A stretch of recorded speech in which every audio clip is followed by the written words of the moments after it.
12-year-old Amara sat in the back seat of her mother's old Honda, her fingers dancing across an invisible keyboard in her lap.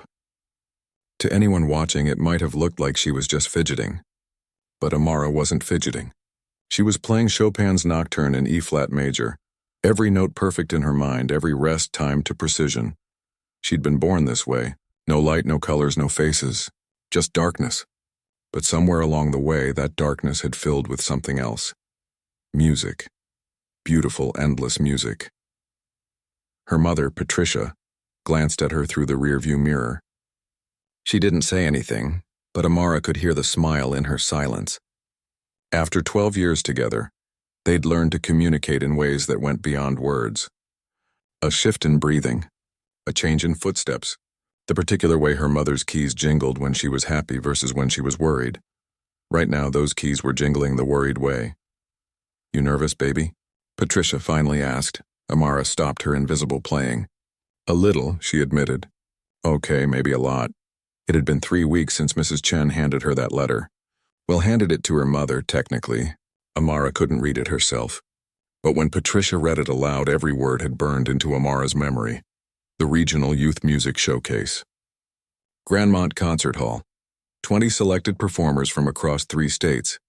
A master class with one of the world's most famous pianists. Mrs. Chen had been teaching Amara at the Community Arts Center since she was 9. The center was nothing fancy, just a converted warehouse on the east side of town with peeling paint and a leaky roof. But it had 3 pianos, and Mrs. Chen had a gift for seeing potential where others saw limitations. "You have something special, Amara," Mrs. Chen had told her after her audition tape was submitted, "something I've only seen a handful of times in 30 years of teaching. You don't just play music, you become it." Amara hadn't understood what she meant at first. Didn't everyone feel music the way she did? Didn't everyone sense how a minor chord could taste like dark chocolate? Or how a crescendo could feel like climbing stairs made of light? Apparently not. The audition process had been strange. Usually auditions meant showing up in person, playing in front of judges who would watch your hands, your posture, your facial expressions. But Mrs. Chen had advocated for Amara to submit a recording instead. "Let them hear you before they see you," she'd said, and something in her tone made Amara wonder what she really meant. The recording had taken 6 tries, not because Amara couldn't play the piece. She'd memorized Beethoven's Moonlight Sonata months ago, could play it backward if someone asked. But Mrs. Chen kept saying, "Again, more feeling. Let me hear your heart, not just your fingers." On the 7th try, something clicked. Amara stopped thinking about the keys, stopped counting measures, stopped worrying about mistakes. She just played. And when she finished, the silence in the recording booth felt different. Heavy. Full. "That's it," Mrs. Chen had whispered. "That's the one." 2 weeks later, the acceptance letter arrived. Now, as they drove toward Atlanta, Amara tried to imagine what Grandmont Concert Hall looked like. She'd asked her mother to describe it after they looked it up online. "It's big, baby, real big. Red velvet seats, golden decorations on the walls, chandeliers hanging from the ceiling like frozen fireworks. Frozen fireworks." Amara liked that. She tucked the description away in her mind, adding it to her collection of things she'd never seen but somehow knew. "Tell me again about Victor Stanislavski," Amara said as they merged onto the highway. Patricia sighed. "Well, he's supposed to be one of the best pianists in the world. Played at Carnegie Hall when he was 16, toured all over Europe, Asia, everywhere. The article said he's known for his technical brilliance and uncompromising standards. What does uncompromising mean?" "It means he doesn't accept anything less than perfect." Amara felt a flutter in her stomach. "Oh, but you're perfect," Patricia added quickly. "You're more than perfect. You're you." They drove in silence for a while. Amara counted the telephone poles passing by, using the rhythmic thump-thump of the tires crossing expansion joints on the highway. She'd learned to navigate the world through patterns, through sounds that others barely noticed. "Mom?" Amara asked after a while. "Do you think I can really do this?" Patricia didn't answer right away. That was one of the things Amara loved about her mother. She never rushed to fill silence with easy lies. "I think," Patricia finally said, "that you've been doing impossible things since you were 3 years old. Remember when you taught yourself to pour juice without spilling? Or when you learned to ride a bike by listening to the sound of the tires? Or when you started playing piano by ear before you even had lessons?" Amara smiled. She did remember the bike. That had taken 47 tries and twice as many bruises. This is just another impossible thing, Patricia continued, and you've never let impossible stop you before. They pulled off the highway as the sun started to set. Amara could feel the temperature change as they entered the city, the way the air moved differently between tall buildings. Atlanta sounded different than home, busier, louder, more urgent. Their hotel was modest, but it had a piano in the lobby. Patricia had specifically requested a hotel with a piano, though she'd had to call 6 different places to find one. After they checked in and brought their bags upstairs, Amara asked if she could go back down to play. Just for a little while, Patricia agreed. We need to get you to bed at a decent hour. The lobby piano was old, slightly out of tune with a sticky F-sharp key. But Amara didn't mind. She'd played on worse. Her first piano had been a toy keyboard from a thrift store, with half the keys not working. She sat down and started with scales. Always scales first, just like Mrs. Chen taught her. Fingers loose, wrists relaxed, letting the muscle memory guide her. A small crowd gathered as she moved from scales to actual pieces.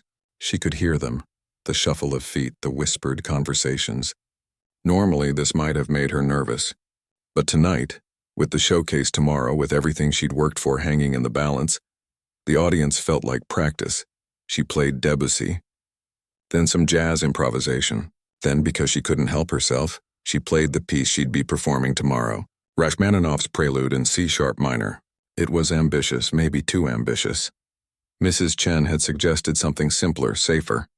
But Amara had insisted. If I'm going to do this, she'd told her teacher, I want to play something that matters. When she finished, the small crowd applauded. Someone said, wait, that little girl is amazing. Another voice added, and she can't even see the keys. Amara felt her mother's hand on her shoulder. Time for bed, sweetheart. As they rode the elevator up to their room, Amara thought about tomorrow. 20 performers. Hundreds of people in the audience. Victor Stanislavski himself watching, judging, evaluating. She thought about all the times people had underestimated her. The school counselor who suggested she focus on subjects that played to her strengths instead of trying to learn piano. The kids who talked about her like she couldn't hear them. The strangers who spoke too loud, too slow, as if blindness had affected her brain instead of her eyes. Tomorrow she would show them. Tomorrow she would prove that darkness didn't mean limitation. That not seeing the keys didn't mean not understanding the music. That being different didn't mean being less. Tomorrow she would play like her life depended on it. Because in a way it did. Not her physical life, but the life she wanted to build. A life where people saw her talent before her disability. Where music mattered more than sight. Where 12-year-old Amara from a small Georgia town could stand on the same stage as anyone else and belong there. Her mother tucked her into bed and kissed her forehead. Get some sleep. Tomorrow's your day. Amara lay in the darkness that was no different from her daylight and listened to the city sounds outside. Cars honking, distant sirens, the hum of the air conditioning unit, and underneath it all in her mind, music, always music. She fell asleep with her fingers still moving, still playing, still preparing for the moment that would change everything. The morning of the showcase arrived too quickly. Amara woke up to the sound of her mother moving around the hotel room, the rustle of clothes being laid out, the click of a makeup compact opening and closing. Big day, Patricia said softly. How'd you sleep? Okay, Amara lied. She'd actually woken up 4 times, each time with her heart racing, her mind running through the Rachmaninoff piece over and over. They arrived at Grandmont Concert Hall 2 hours before the showcase was scheduled to begin. Patricia had read online that performers could use the practice rooms to warm up, and Mrs. Chen had insisted they get there early. The moment they walked through the doors, Amara knew this place was different. The air felt different, heavier, more expensive somehow. Her shoes clicked against marble floors, and the sound echoed up and up, suggesting a ceiling much higher than any building she'd been in before. It's beautiful, Patricia whispered, even more beautiful than the pictures. A coordinator met them in the lobby, a woman with quick footsteps and a voice that smiled even when she was giving instructions. You must be Amara. Welcome, let me show you to the practice rooms. You'll be performing 6th today, so you'll have plenty of time to get comfortable. The practice wing was down a long hallway. Amara counted 32 steps, one turn to the left, then 18 more steps. She was always counting, always mapping spaces in her mind. She could hear other performers already practicing. Scales from one room, a violin piece from another. Someone playing what sounded like Mozart, but making mistakes every few measures. The coordinator led them to practice room 7. You have this space until 11. Then you'll need to move to the green room backstage. Good luck today. The door closed and Amara was alone with her mother and a piano. She sat down at the bench and immediately felt something was off. This piano was different from the one in the hotel lobby. Better. The keys had a perfect weight to them, responding to her touch like they were extensions of her own fingers.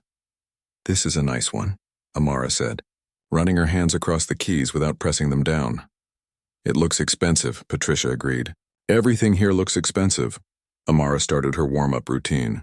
Scales first, then arpeggios, then some of the technical exercises Mrs. Chen had drilled into her. Her fingers felt good today. Strong, ready. She was halfway through a practice run of her piece when she heard voices in the hallway. Male voices speaking in tones that carried authority. The level this year is disappointing, one voice said. It had an accent, European, each word carefully pronounced. I was told these were the region's best young musicians. So far, I am not impressed. Master Stanislavski, perhaps you'll find some diamonds among the rough. Another voice replied. Nervous, eager to please. Amara's hands froze on the keys. Viktor Stanislavski. He was out there right outside her practice room. Diamonds require pressure and time to form, Stanislavski said. These children have had neither. They play notes. They do not play music. Patricia's hand found Amara's shoulder, squeezing gently. A warning, don't listen. Keep practicing. But Amara couldn't help listening. The voices were moving closer, stopping at each practice room door. This one? Stanislavski said. Butchering Chopin next. They moved on. Stopped again. At least this violinist has proper posture. Tone is thin, but there is hope. Next. Amara's heart hammered in her chest. They were getting closer. 2 doors away now. Then one. Then her door opened. She knew it was him before he spoke. She could feel his presence, the way he filled the doorway, the confidence that rolled off him like cologne. And what do we have here? Stanislavski said. Amara turned on the bench to face where his voice had come from. She'd learned long ago to face people when they spoke to her. Even though she couldn't see them, people appreciated it. I'm Amara, she said. I'm performing today. There was a pause. A long one, the kind of pause that made Amara's stomach drop. I can see that, Stanislavski said slowly. Or rather, I can see that you cannot see. Tell me, child, who selected your piece for you? The way he said child made it sound like an insult. I selected it myself, Amara said, keeping her voice steady. I'm playing Rachmaninoff's Prelude in C-sharp minor. Another pause. Then Stanislavski laughed. It wasn't a warm laugh. It was the kind of laugh that cut. Rachmaninoff, he repeated. The C-sharp minor Prelude. One of the most technically demanding pieces in the standard repertoire. And you believe you can perform this? Yes, sir. I've been practicing for 6 months. Practicing, Stanislavski said the word like it tasted bad.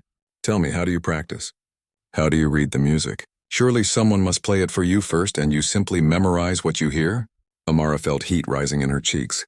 I don't read music, sir. I learn by listening, yes, but I don't just memorize. I understand the structure, the harmonies, the way the phrases connect. Understanding, Stanislavski said. He stepped further into the room. Amara could hear his expensive shoes on the floor. Could smell his cologne now, sharp and woody. Let me tell you something about Rachmaninoff. To play his music, one must see it. Must visualize the architecture of the composition. The way themes build and collapse like great cathedrals.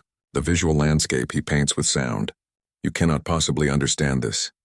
You have memorized notes, perhaps even memorized them well, but you do not see what you are playing. The room felt smaller suddenly. Hotter. Amara's hands were shaking in her lap. Victor, perhaps we should move on, the other voice said nervously. We have several more rooms to visit. In a moment, Stanislavski said. I am being educational. This young lady needs to understand the difference between playing notes and playing music. Without sight, you cannot grasp the full dimension of what Rachmaninoff intended. Perhaps you should consider a simpler piece, something more appropriate to your circumstances. Amara wanted to say something, wanted to defend herself, to explain that she did understand that she felt music in ways that went beyond sight, but her throat had closed up. No words would come. Patricia stepped forward. I think that's enough. My daughter is an exceptional musician, and she'll prove it today on stage. I'm sure she will do her best, Stanislavski said, and somehow that was worse than everything else he'd said. That polite, dismissive tone. I look forward to hearing it. The door closed behind him. His footsteps faded down the hallway.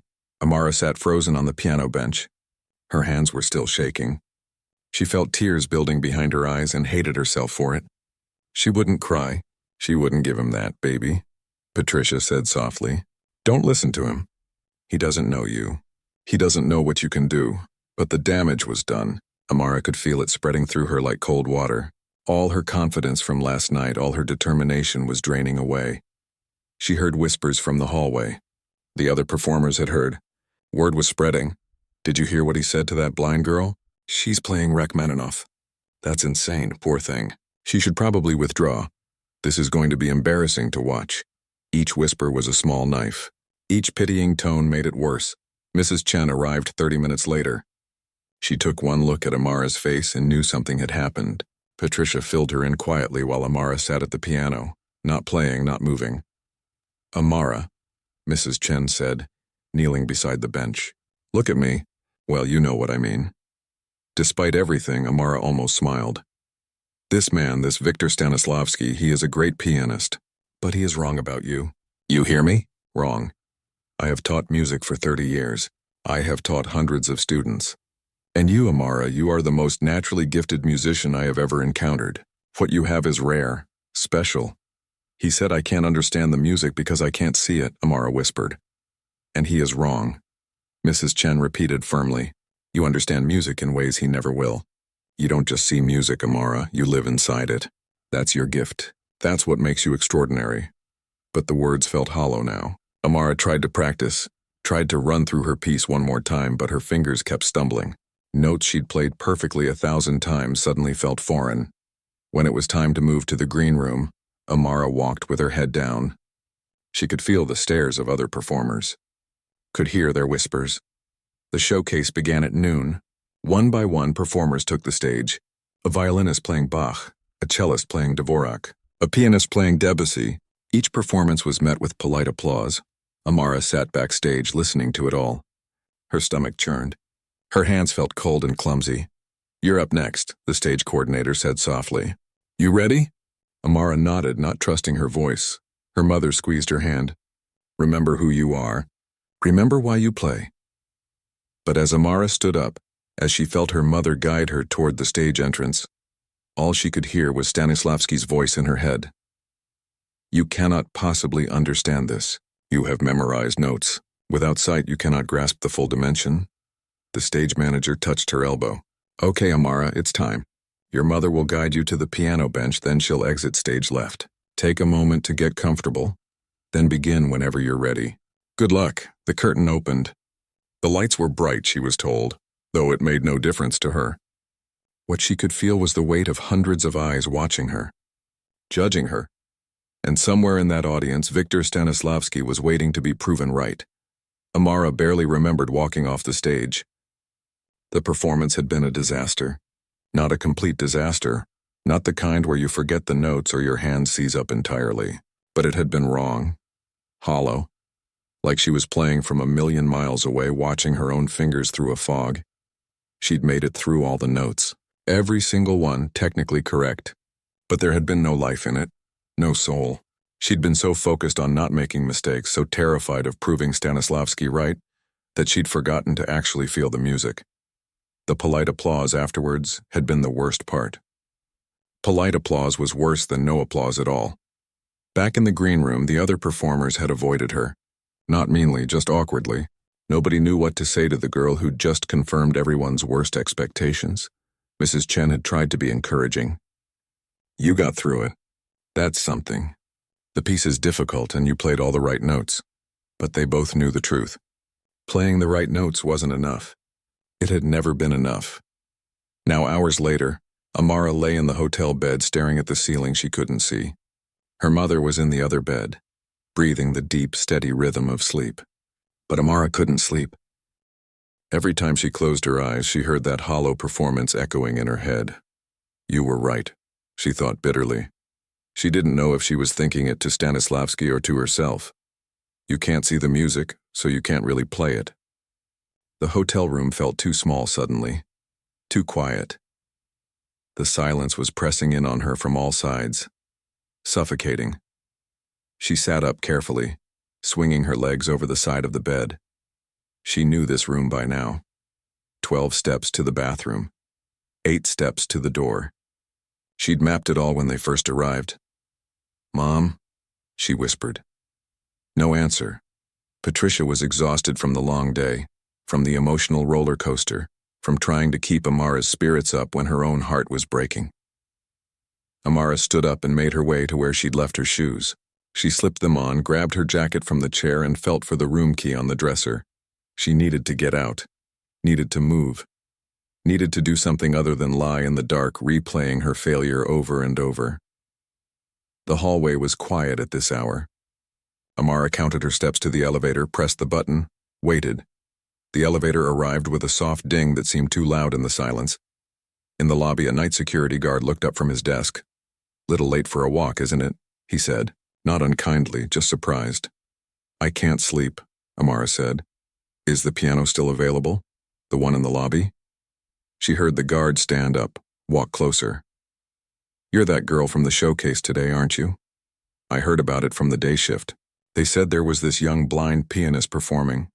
Amara nodded, bracing herself for whatever he might say next. Pity, probably, or awkward encouragement. "My daughter plays piano too," the guard said instead. "She's about your age. Drives me crazy practicing the same pieces over and over. But I guess that's how you get good, right?" "Right," Amara said softly. "Piano's all yours. Nobody's going to bother you this time of night. You need anything, I'm right here at the desk." Amara made her way to the piano, the same out-of-tune upright from last night, with the sticky F sharp. She sat down at the bench and just rested her hands on the keys for a moment, not pressing down. She was so angry. Angry at Stanislavski for his cruelty. Angry at herself for letting his words get inside her head. Angry at the world for making everything so much harder than it needed to be. Without planning it, without thinking, she started to play. Not Rachmaninoff. Not any piece she'd ever practiced. Just notes. Raw, unfiltered emotion translated directly into sound. Her fingers moved faster, harder. The anger poured out through the keys. Every time someone had talked down to her. Every time someone had assumed she couldn't do something because she was blind. Every kid who'd excluded her from birthday parties because she was too different. Every teacher who'd suggested she pursue something more realistic than music. The notes crashed together, discordant and fierce. She wasn't thinking about harmony or structure or any of the rules Mrs. Chen had taught her. She was just playing what she felt. And then something shifted. The anger started to transform. She thought about her mother, working double shifts at the diner to afford piano lessons, never complaining, never suggesting that maybe Amara should try something easier, something cheaper. Patricia had believed in her when nobody else did. The notes softened, became more melodic. She thought about Mrs. Chen, who'd taken one look at 9-year-old Amara and seen potential instead of limitation, who'd spent countless extra hours working. With her, never charging for the overtime, never making Amara feel like a burden, the melody grew stronger, more purposeful. She thought about every single time she'd sat at a piano and felt that pure joy of creation. That moment when the music stopped being separate from her and became part of her breath, her heartbeat, her very existence. This was why she played. Not to prove anything to Victor Stanislavski. Not to win showcases or earn applause. She played because music was the language her soul spoke. Because it was how she made sense of a world she couldn't see. Her fingers found their way to Rachmaninoff's Prelude. But this time it was different. This time she wasn't thinking about the architecture or the visual landscape or any of Stanislavski's pretentious nonsense. She was thinking about what the music meant to her. The opening chords rang out like church bells. Like declarations, like strength. She'd always heard pain in this piece, struggle, but tonight she heard something else too. Defiance, triumph, the sound of someone who'd been knocked down but refused to stay down. Her body swayed with the music. She'd always done that, moving with the rhythm, and Mrs. Chen had never tried to stop her, even though classical pianists were supposed to sit still. "You feel it physically," Mrs. Chen had said. "That's not wrong. That's you." The middle section came, the part that had always been technically challenging, but her fingers knew what to do. They'd always known. She just had to trust them. Trust herself. The music built and built, climbing toward the climax. And suddenly, Amara understood something she'd never quite grasped before. Stanislavski was wrong. Not just wrong, but backwards. She didn't need to see music the way he did. She experienced it in a completely different dimension. Where he saw architecture, she felt textures. Where he saw visual landscapes, she experienced emotions as real and tangible as physical objects. Her blindness wasn't a limitation. It was a different lens, a different way of knowing. The crescendo crashed down like a wave, powerful and inevitable. Then the final notes, quiet and resolute, silence, then applause. Amara jumped, startled. She'd forgotten about the security guard. "Now that," he said, his voice thick with emotion. "That was something else. I don't know much about classical music, but I know when something's real. And that was real." Amara felt tears on her cheeks. Happy tears this time. Relief tears. "Thank you," she whispered. "You play like that tomorrow, and nobody's going to remember whatever happened today, trust me." But it wasn't about tomorrow anymore. It wasn't about the showcase or Stanislavski or proving anyone wrong. It was about remembering who she was. What music meant to her. Why she'd started this journey in the first place. She played for another hour, not practicing, just playing. Pieces she loved, pieces that made her happy. She played some jazz improvisation, making up melodies as she went. She played a lullaby her mother used to sing to her. She played a song Mrs. Chen had composed years ago and taught her just because she thought Amara would like it. By the time she made her way back to the elevator, she felt lighter, clearer. The anger had burned away, leaving something stronger in its place. The hotel room was still dark when she slipped back inside. Patricia was still sleeping. Amara took off her shoes and jacket and climbed back into bed. But now, sleep came easily. She dreamed about music, not the technical aspects, not the struggle to get every note perfect. She dreamed about the pure joy of it, the freedom, the way it made her feel connected to something bigger than herself. When she woke up in the morning, Patricia was already awake, sitting on the edge of her bed. "I heard you leave last night," Patricia said quietly. "I followed you down to the lobby, stayed in the back where you couldn't hear me." Amara's heart sank. "I'm sorry. I know I should have woken you up, but I just needed—" "Baby, I'm not mad," Patricia interrupted. "I'm proud. I heard what you played last night. That was the real you. That was my daughter, the one who plays because she has to, not because she's trying to prove something to anyone." "I think I forgot that," Amara admitted. "Today, during the showcase, I was so busy trying not to mess up that I forgot to actually play. So what are you going to do about it?" Patricia asked. Amara thought about the showcase schedule. There was an open session this afternoon, a chance for performers to play again if they wanted. It was optional, not part of the official competition. Just an opportunity to share music. "I want to play again," Amara said. "Not for the judges, not for Stanislavski, for me, and for anyone who wants to listen." Patricia smiled. Amara couldn't see it, but she could hear it in her mother's voice. "Then let's make sure you get that chance." The afternoon open session wasn't mandatory. Most performers had already gone home, satisfied or disappointed with their morning performances. But a handful remained, mostly the ones who loved music, enough to want to play again without the pressure of judges and scores. Amara arrived at Grandmont Concert Hall with her mother and Mrs. Chen. The coordinator seemed surprised to see her. "Back for the open session?" the woman asked. "That's wonderful. We have about 50 people in the audience, mostly families and other performers. Very casual atmosphere. 50 people.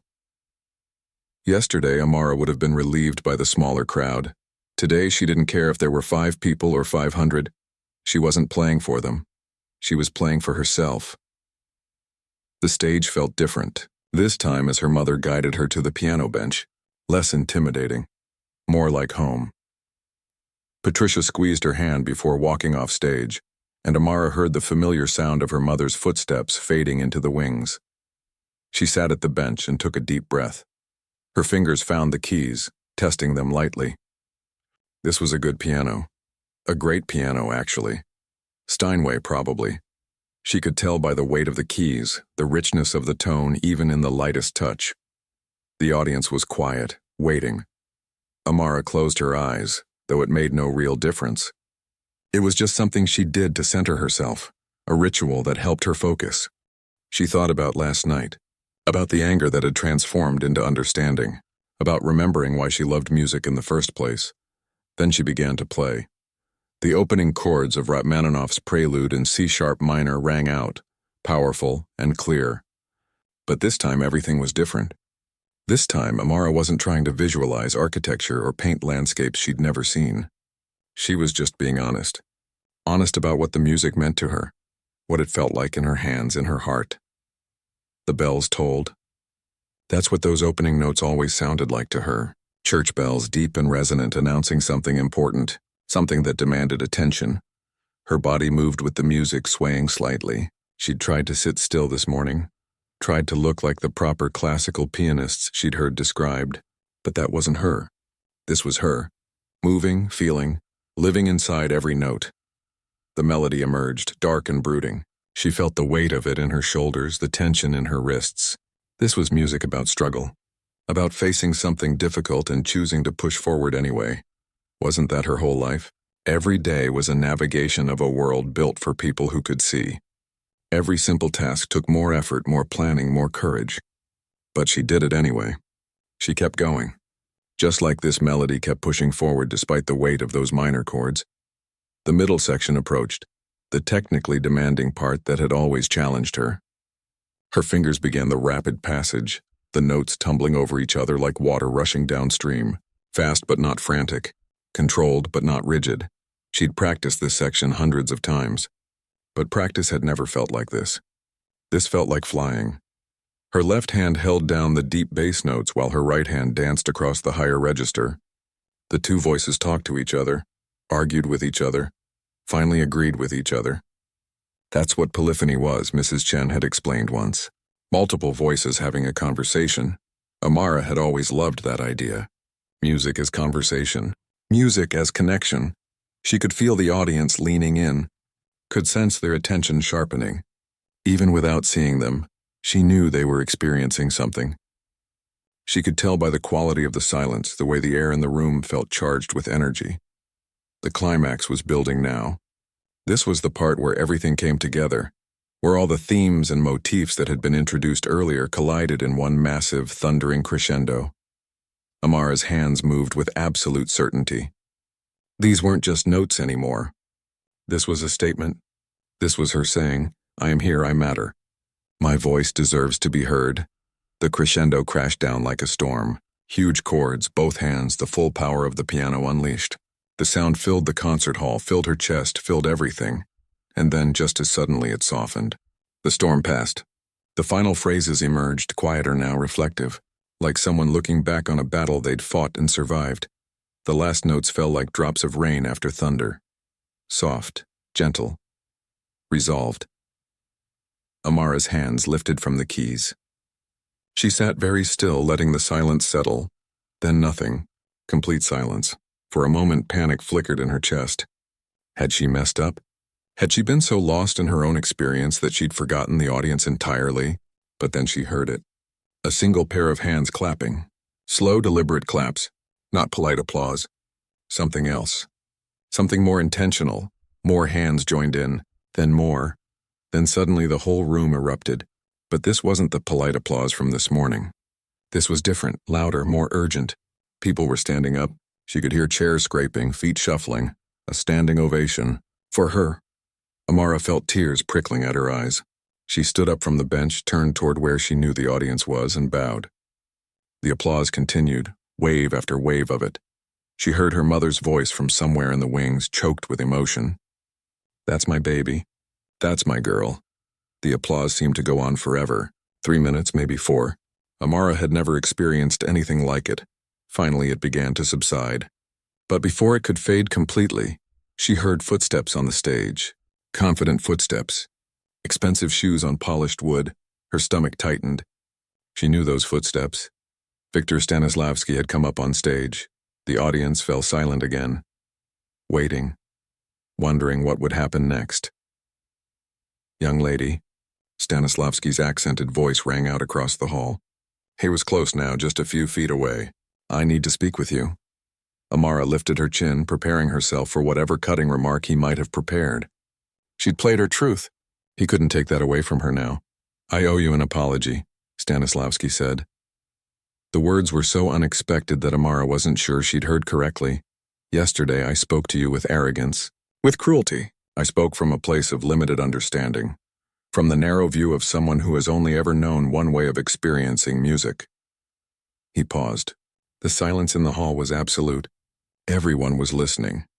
"I have been playing piano for 43 years, Stanislavski continued. I have performed in every major concert hall in the world. I have studied with masters and taught countless students, and in all that time I believed I understood what it meant to truly know music." Another pause. Amara could hear emotion creeping into his voice. "But today, you taught me something I should have learned long ago. I have spent my life seeing music, analyzing it, dissecting it, understanding it intellectually. You do something far more profound. You do not see music. You become music. You live inside it. And that, young lady, is a gift I will never possess." Amara felt tears sliding down her cheeks now. She couldn't help it. "I told you yesterday that without sight you could not grasp the full dimension of what Rachmaninoff intended. I was wrong. Profoundly, completely wrong. You understand dimensions of this music that I have spent decades trying to reach and never quite touching." The audience was so quiet that Amara could hear people breathing.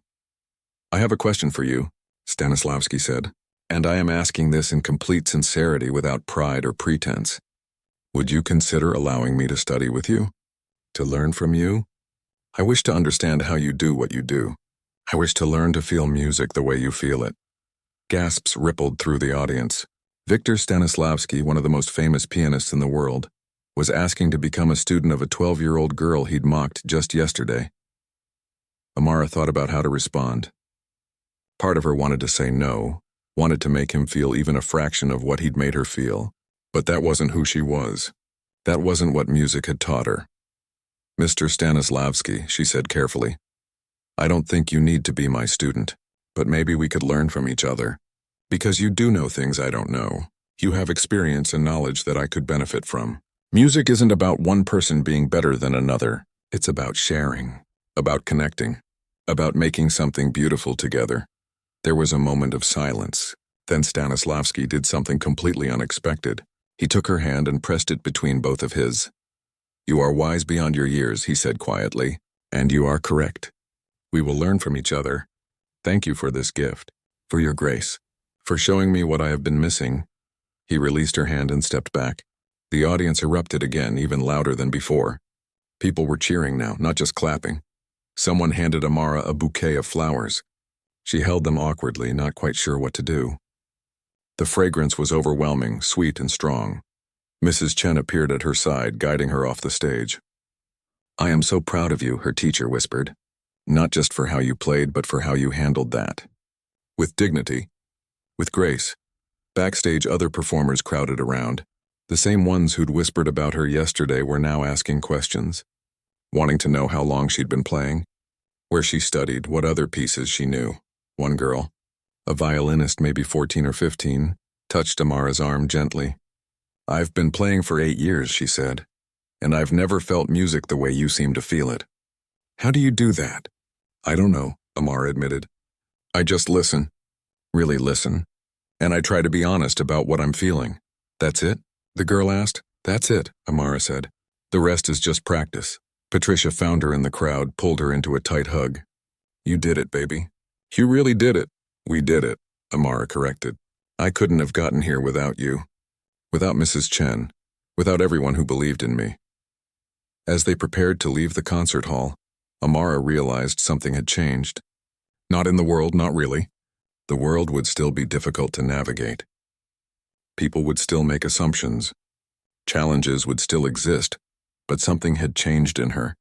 She'd found her voice, her real voice, and she'd learned that being different wasn't a weakness to overcome. It was simply another way of being strong. The video went viral within 48 hours. Someone in the audience had recorded Amara's afternoon performance on their phone.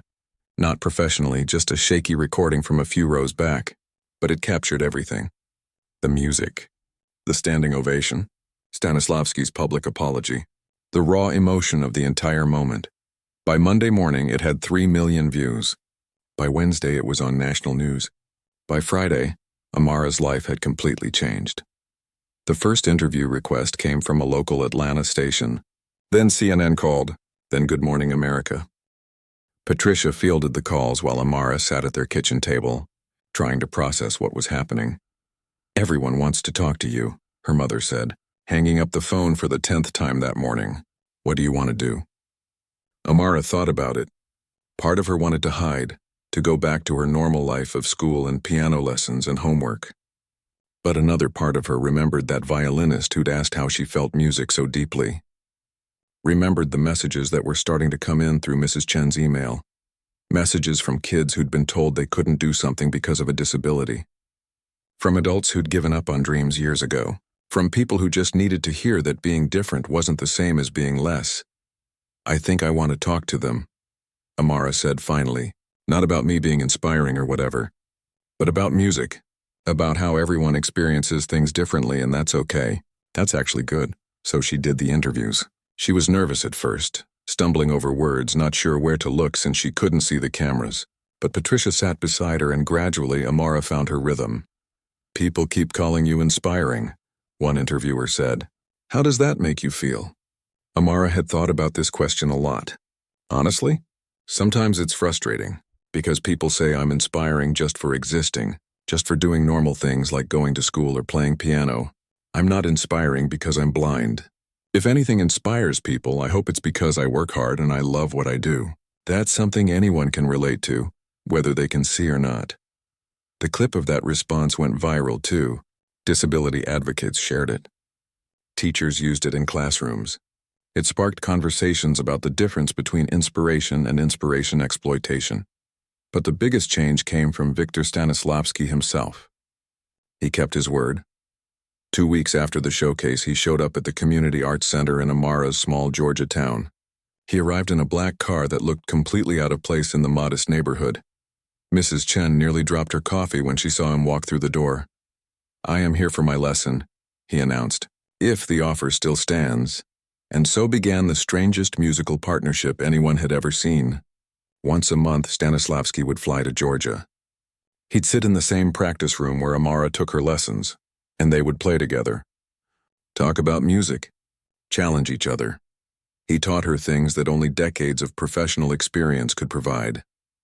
Techniques for handling difficult passages, ways to think about phrasing and dynamics, the history behind the pieces she loved. She taught him something harder. She taught him to stop thinking so much, to let go of the constant analysis and just feel. You are always in your head, she told him during one session. You think about every note before you play it. Sometimes you just have to trust your hands, trust your heart. Easy for you to say, Stanislavski grumbled. You have always played this way. I have 40 years of habits to unlearn. Then unlearn them, Amara said simply. You told me I couldn't understand Rachmaninoff because I couldn't see it. Now I'm telling you that you can't fully understand it because you're too busy seeing it. Close your eyes, actually close them. And just play, he did. And for the first time in his professional career, Victor Stanislavski played a piece without overthinking every measure. It wasn't perfect. He made mistakes he never would have made normally. But it was real, honest, human. When he finished, there were tears in his eyes. I have been playing piano since I was 4 years old, he said quietly, and I think this is the first time I actually felt what I was playing. Their collaboration became news in the classical music world. They gave a joint concert 6 months after the showcase. Stanislavski played first, performing Beethoven with his characteristic technical brilliance. Then Amara played Rachmaninoff, the same prelude that had started everything. Then they played together. A duet arrangement of Gershwin's Rhapsody in Blue that Mrs. Chen had helped them prepare. It was magical. His precision and her passion, working together instead of competing. Two completely different approaches to music, creating something neither could have made alone. The concert was recorded and released as an album. All proceeds went to funding music education programs for students with disabilities. But what mattered most to Amara wasn't the fame or the album or even the partnership with Stanislavski. It was the letters. They came in bags, actual bags full of mail, forwarded through the Community Arts Center.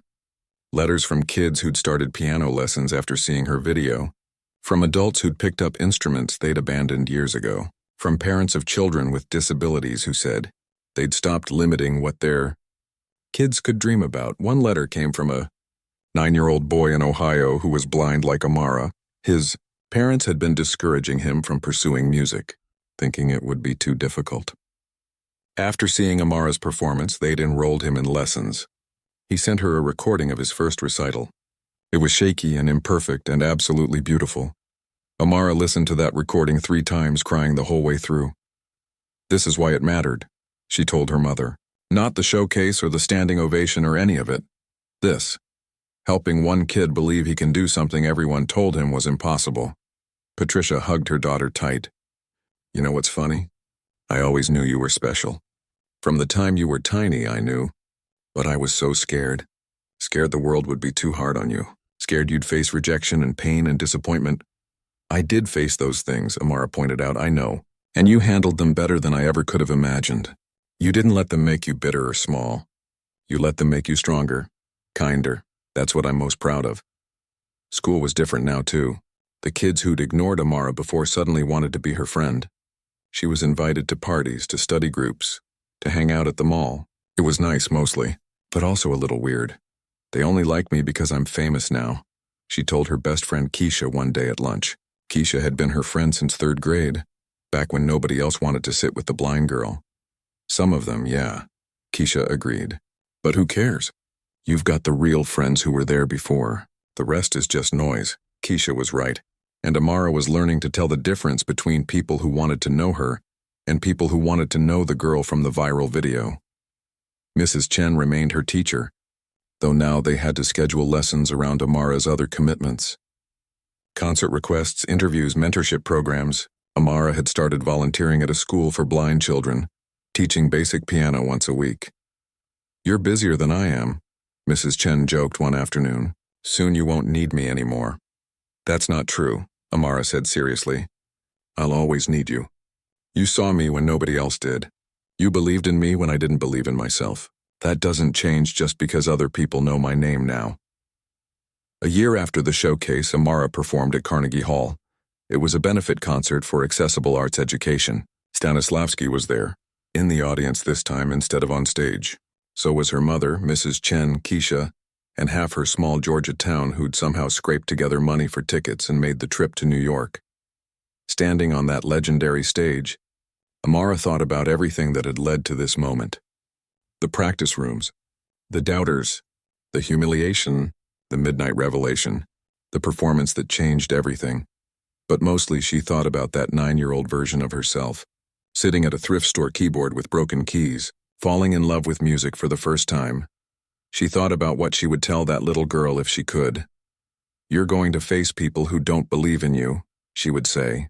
You're going to have moments when you don't believe in yourself. You're going to be told that your dreams are impossible, that your way of seeing the world is wrong, that you need to be different to matter. But here's the truth. Your differences are not weaknesses.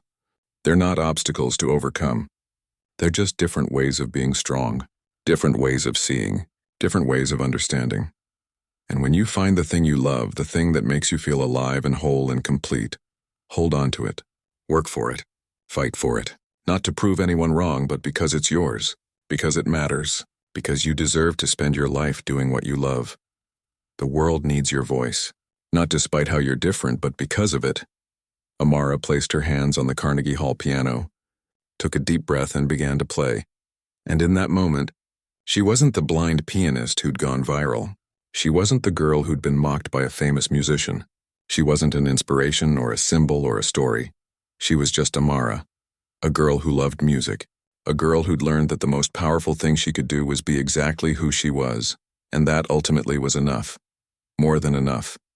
It was everything.